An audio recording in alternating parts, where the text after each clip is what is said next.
When making a pinch pot in clay, I think it's important to start with a nice wedged piece of clay, and a good size is something around a tennis ball.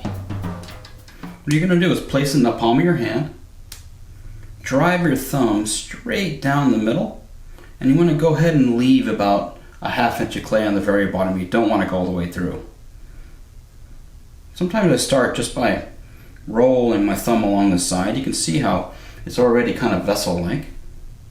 I'm going to be using my 3 fingers and the thumb and squeezing evenly on one side. So it's kind of like slow motion throwing on the wheel. I'm going to squeeze in one area, not too hard. You can see how it's already slightly thinner in this area. Then I'm going to rotate over and squeeze again. I'm going to work my way all the way around. My fingers are basically hooked.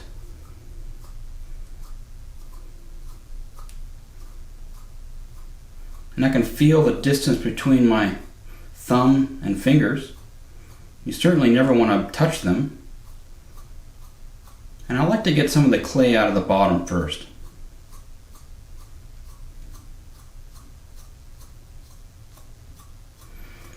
As I'm working my way around, I'll slowly start working up the side of the wall. And you can kind of feel where you need to pinch just by the thickness difference. I see most people go a little bit too far too quickly with their pinch pots, and they end up getting flat and collapsing or much too wide. What you want to do is go ahead and just pinch your first course all the way to the top. You can see how it's turning into a vessel. And then you want to go ahead and put this outside and let it dry.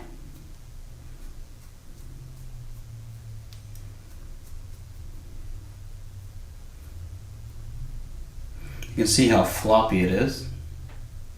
It's very wet. Gravity just wants to take over at this point, and so it's very important just to let it dry and get a little bit more stable.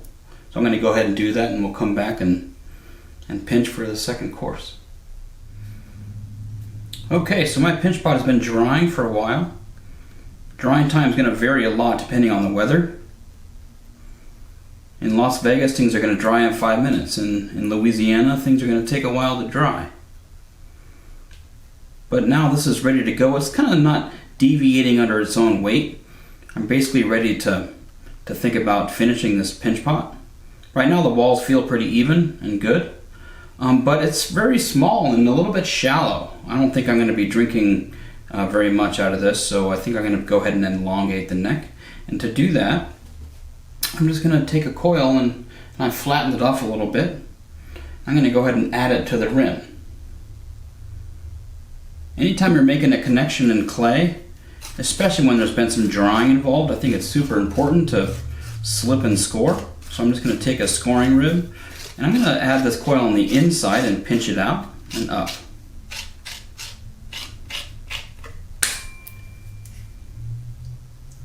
A little bit of slip. The same material that you're using is ideal. I'm going to take this coil and just lay it in that scored area and work my way around. I'm really just going to try to get it in there first, and then I'm going to continue pinching.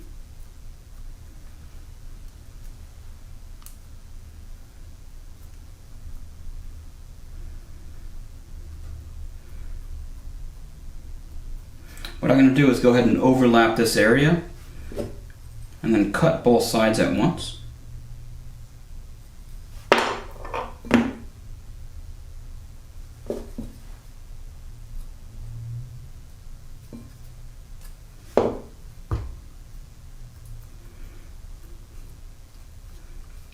And you can see I've already lengthened and made it a little bit taller, but I'm going to go ahead and keep pinching now.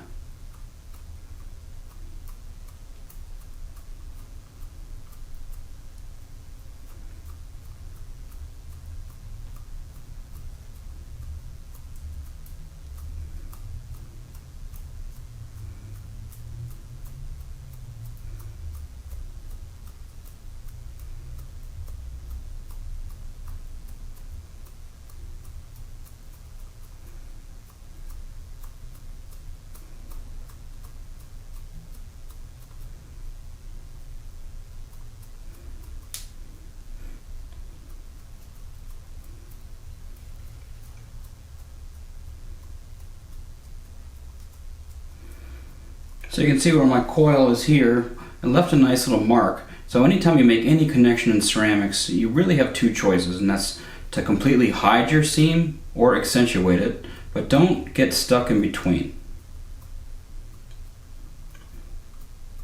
Getting stuck in between looks potentially a little sloppy. You can see just by adding that coil, it definitely gave me a lot more volume. I'm going to take a rib on the inside and just smooth this out, since it's going to be more the functional side.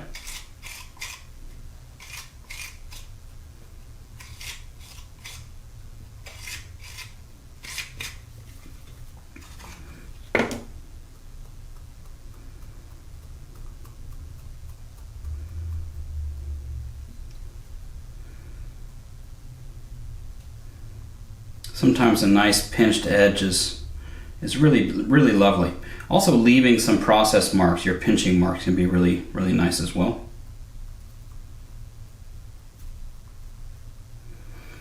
What we need to do is go ahead and think about how it's going to rest on the table.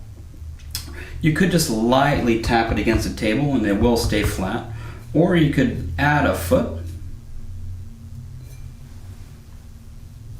You can add a foot by a little coil, simple coil wrapped around itself. You should do this temporarily just to see what it's going to look like. You can see how that raised it up off the table a little bit. It kind of like its own visual pedestal of some sort. And you could blend that in. Or I've made a separate little tiny pinch pot without a bottom.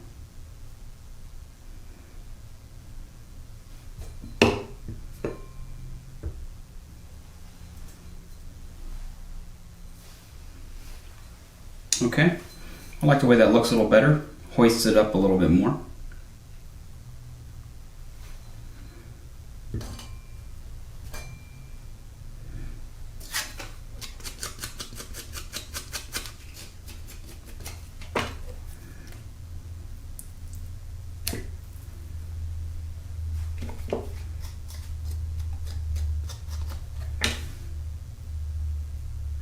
And I think it's important to go ahead and just wiggle this clay a little bit back and forth